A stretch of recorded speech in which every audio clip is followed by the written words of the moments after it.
първите две части от нашата поредица ви запознахме с по-голямата част от видимите компоненти на новият флагман на HTC One M8.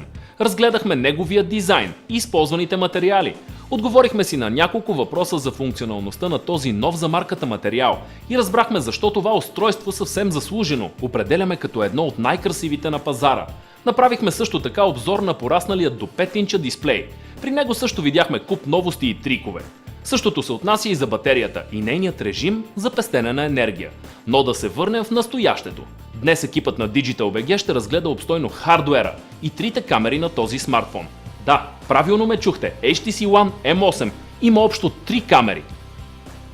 Ще започнем от основната. Тя е 4 мегапиксела, но малкото количество на пикселите не трябва да ви подвежда.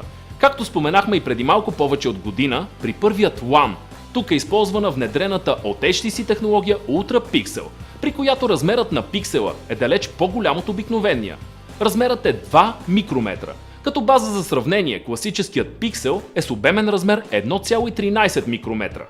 Така че снимката с максимална резолюция 2688 към 1520 пиксела става изключително качествена. Също голямо преимущество на тази камера ще усетите, когато снимате в тъмни помещения без пряка светлина. Тоест, колкото по-голям е пиксела, толкова повече светлина улавя той. В случай, че сте решили да снимате на място лишено от каквато и да е светлина, тогава на помощ идва вградената двойна LED светкавица. Освен двете светкавици, този премиерен смартфон има на гърба си и две камери. Горната обаче не е точно камера, а по-скоро сензор, който има няколко интересни функции. Например, да разпознава какво е разстоянието от вас до намиращият се отпред обект. Подобно на Samsung Galaxy S5, при който ви показахме функцията за селективен фокус, тук наблюдаваме също такава, носеща името U-Focus. Друга възможност е анимирането на снимки с различни ефекти, след натискане на бутона Сезони. При Dimension Plus вече с пълна сила навлиза и втората камера, сензор. Ефектът, който получаваме тук, е нещо много наподобяващо триизмерното изображение. Приключвайки с обзора на камерата, ще споменем още една интересна екстра на този интуитивен телефон. По продължение на периферията не намираме директен бутон за активация на камерата, но HTC са компенсирали липсата по много ефектен начин. Подготвяйки се да направите снимка, поставяте смартфона в това положение. Натискате курсорът за звука и ето, че камерата е активна. Натискате го повторно и вече сте запаметили кадър. Екстрата обаче е активна само когато снимате хоризонтално, не и вертикално. И така вече спокойно можем да преминем към хардуера на тестваният от нас HTC One M8. Захранващият процесор е Qualcomm Snapdragon 801 с моделна абревиатура MSM8974AB.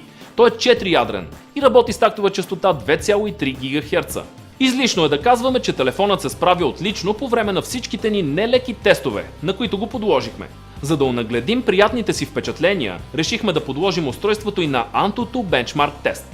M8 постига впечатляващият резултат от 35 828 бала, като по този начин се позиционира на втора позиция в класирането, непосредствено под Samsung Galaxy S5 и неговите 36 937. Уважаеми фенове на технологиите, зрители на каналът на DigitalBG в VBox, ако нашето синтезирано видеоревю, посветено на камерата и хардуера на премиерният HTC One M8 ви е било интересно и искате да разберете повече за него, както и да видите тестови снимки, можете да посетите официалният ни сайт. Там ще намерите детайлното видео. В текста по-долу има директен линк.